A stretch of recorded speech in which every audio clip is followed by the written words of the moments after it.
प्रियाजू और हमारे बालकृष्ण प्रभु बड़े प्रेम से रहते। और राधा किशोरी के पास में श्री सुखदेव जी स्वामी सुख पक्षी के रूप में रहते हैं। और कोई प्रिय संदेश भेजना होता प्रभु के लिए तो सुख पक्षी के द्वारा कहलवा देते।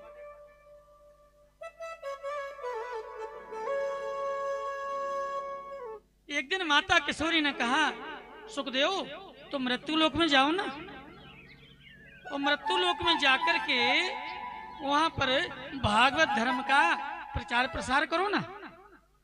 बोले मैया हमको नहीं जाना वहां पर मृत्यु लोक में। बोले क्यों? बोले मैया हम यहाँ पर तो भजन कर लेते हैं और मृत्यु लोक में पहुंच गए ना हम तो मैं और मोर तोर की माया सब फंस जाएंगे, हम फिर भजन नहीं कर पाएंगे। मैया 2-4 माला यहाँ पर कर लेते हैं तो वो माला भी हमारी छूट जाएंगी, इसलिए मुझे नहीं जाना। माता किशोरी राधा जी ने कहा कि आप चिंता न करो, मेरा आशीर्वाद है तुमको भगवान की माया नहीं पकड़ेगी, मेरा आशीर्वाद है। तो वही श्री सुखदेव जी स्वामी हिमालय में सुख पक्षी की पत्नी से अंडे के रूप में परिणत हो गए। ध्यान दीजिए।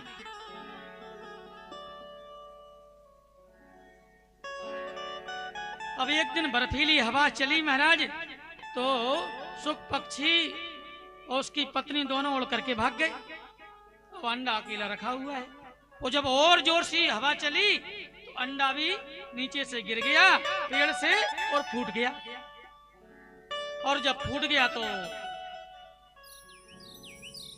निर्जीव हो गया। अच्छा एक बात और बताएं, नारद जो है ना, नारद कहते किसे है? भगवान का जो मन है ना, ध्यान दीजिएगा, वही नारद है। नारम ज्ञानम ददाति इति नारदः, जो ज्ञान देते हैं उन्हें भी नारद कहते हैं। और नारम अज्ञानम खंडति इति नारदः, जो अज्ञान का खंडन करते हैं उन्हें भी नारद कहते हैं। और हमारे यहाँ पर कहावत आती गांव में, नारद जिसकी बात कभी रद्द ना हो है उसे ही नारद कहते हैं। लेकिन लोग गलत उपयोग कर रहे हैं उसका, है नारद जी का गलत उपयोग कर रहे। बोले बड़े नारद हुआ, आपने बता दिया। तो भगवान का मन ही नारद है, ये समझो आप। और जब भी कोई लीला करनी होती परमात्मा के लिए तो नारद के द्वारा करवा देते हैं।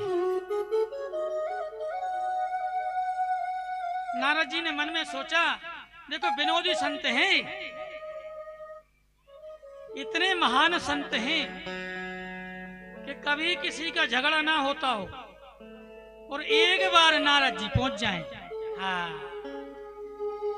तो फिर झगड़ा आरंभ हो जाता है।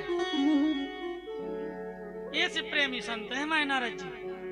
और जिसके घर पे हमेशा झगड़ा होता हो, यदि नारद जी वहां पर पहुंच जाएं तो हमेशा के लिए झगड़ा भी समाप्त हो जाता है। तो नारद जी ने मन में सोचा, एक बार पिताजी का और माताजी का तो हम झगड़ा करवा ही चुके थे, ये माता पिता को भी नहीं छोड़ते। हाँ एक बार विष्णु भगवान लक्ष्मी जी का भी हम झगड़ा करवा चुके। बोले हाँ शंकर पार्वती का झगड़ा नहीं करवा पाए अभी तक। तो कुछ लीला ऐसी की जावे, श्री सुखदेव जी स्वामी महाराज का अवतार हो जाए और थोड़ा विनोद हो जाए। तो तुरंत हिमालय पे गए और जैसे ही वहां पर पहुंचे आश्रम पर, तो भोले बाबा तो समाधि में बैठे हुए थे, माता पार्वती मिल गई। बोले आए नारद जी, कैसे आए आप? और आजकल तुमने आना जाना बंद क्यों कर दिया? बोले मैया क्या बात है? बोले मैया आजकल हमने आना जाना इसलिए भी बंद कर दिया कि जितने भी लोग हैं ना सब स्वार्थ का प्रेम करते हैं। पति पत्नी का स्वार्थ का प्रेम, भैया बहन का स्वार्थ का प्रेम है। जितने भी संबंध हैं सब स्वार्थ के प्रेम हैं। और मैया हम तो प्रेमी संत हैं, और जहां पर स्वार्थ का प्रेम होता है वहां पर नारद नहीं जाते।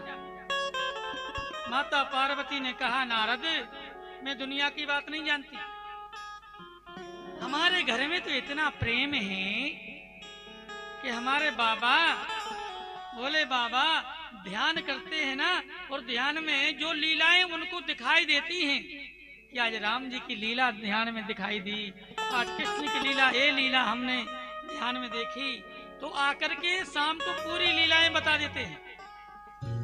और नारद इतना ही नहीं, जब गुरुजी मंत्र देते हैं ना कान में, तो यही कहते हैं गोपनीयम गोपनीयम गोपनीयम प्रयत्नता। ये मंत्र किसी को बताना नहीं, लेकिन हमारे बाबा इतना प्रेम करते हैं कि वो मंत्र भी हमको बता दिया। तो नारद है ना हमारा सच्चा प्रेम। और नारद तुमको ये पता नहीं है, जब पंडित जी विवाह करवाते हैं ना तो यही कहते हैं कि भैया ऐसा प्रेम बना रहे ऐसा शंकर पार्वती का प्रेम है? ऐसा प्रेम बना रहे। तो हमारे पति देव तो बिल्कुल नहीं छुपाते। बोले नारद जी बोले, मैया ज्यादा खोजबीन करी जाए ना यहाँ बड़ी गड़बड़ मिलेगा सब। बोले नारद तुम नहीं जानते, मेरे बाबा मेरे से इतनी बात नहीं छुपाते। बोले ठीक है, अच्छी बात है मैया, तुमसे बाबा बिल्कुल नहीं छुपाते। ये भी बताया होगा कि मुन्नों की मालाएं मुंड किसके लगे। बोले हाँ हाँ, वो तो मुन्नों की जो माला है ना बाबा की, ये तो सबसे प्रिय आभूषण है, नित्य धारण करे रहते हैं। पर मुन्नों की माला में मुंड किसके लगे, ये बात तो आज तक नहीं बताई। बताओ। बोले बताओ, जिस चीज को 24 घंटा गले में लटकाए रहते हैं और आज तक नहीं बताई है? कितनी बड़ी बात है मैया है। आपसे प्रेम करते, खाक प्रेम करते आपसे, कपट का प्रेम करते आपसे। अच्छा मैया मैं चला, आप जानो आपका काम क्या, इतना बहुत था है? अब नारद जी वहां से चल पड़े। अब जाते समय भोले बाबा ने नेत्र खोले। बोले नारद हमारे आश्रम से ये तो जहां जाते कल्याण ही होता है। तो जैसे ही नेत्र खोले बाबा ने, तो नारद जी ने इशारा कर दिया, बाबा थोड़ा जल्दी पधारो, मैया जल्दी बुला रही हैं। तो जरूर बुला रही होंगी तुम्हारी मैया। अब भोले बाबा समाधि छोड़ करके गए। तो जैसे ही वहां पर गए आश्रम पर, जब भी आश्रम पर जाते माता पार्वती आरती करती हैं, शंख गण से जो गण होते बाबा के, वो शंख आदि बजाते। आज मुंह लटकाए खड़े हुए। अरे बोले क्या हुआ, और तुम लोग ऐसे मुंह क्यों लटकाए हुए हो, और तुम्हारी मैया कहाँ है? बोले वो तो कोप भवन में बैठी हैं। कोप भवन जानते हो आप लोग? ये पहले जब राजा होते थे ना, तो एक रूठने का कमरा एक अलग बनवा देते थे। यानी वहां पर माता रूठ गई समझ लो, उस कोप भवन में चली गई, उसको कहते थे कोप भवन। हाँ, अब तो वही घर है, सब कुछ है? उसी में रूठना और उसी में मनाना है। हाँ। हमारी जो माताएं हैं ना, देखो जो माताओं को ना हम लोग कहते हैं धर्म पत्नी। धर्म पत्नी क्यों कहते हैं मालूम? धर्म पत्नी इसलिए कहते हैं कि व्यक्ति देखो भजन तो कर नहीं पाता है, ड्यूटी में जा रहे हैं, लेकिन उनके द्वारा कभी जल चढ़वा देते हैं। जैसे अब कथा यहाँ पर हो रही, बोले हमारी ड्यूटी है, मैं कैसे छोड़ दूं? तो दो तीन दिन समझ आएंगी। बोले एक दिन तो कथा में जरूर चलना आप हैं। हाँ, है ना, मना करके एक दिन उनको लुआ ही ले आएंगे। ये निश्चित बात, इसलिए इनको कहते धर्म पत्नी, धर्म में लगाए रखें। कुछ नहीं, 2 मिनट चलो, आप 1 लोटा जल चढ़ा देना, वहीं से आप ड्यूटी चले जाना। ये माताओं के अंदर ही कुशलता होती है। हाँ, तो पतिदेव का मन हो चाहे ना हो, 1 लोटा वो जल चढ़वा ही देती हैं। हाँ। और कथा में भी वो लुआ करके आ ही जाती हैं, फिर मजाल नहीं उनकी यहाँ से चले जाएं वो। हाँ, बैठ दिया कथा सुनो तो सुनना ही पड़ेगी। बोले वृंदावन बिहारी लाल की।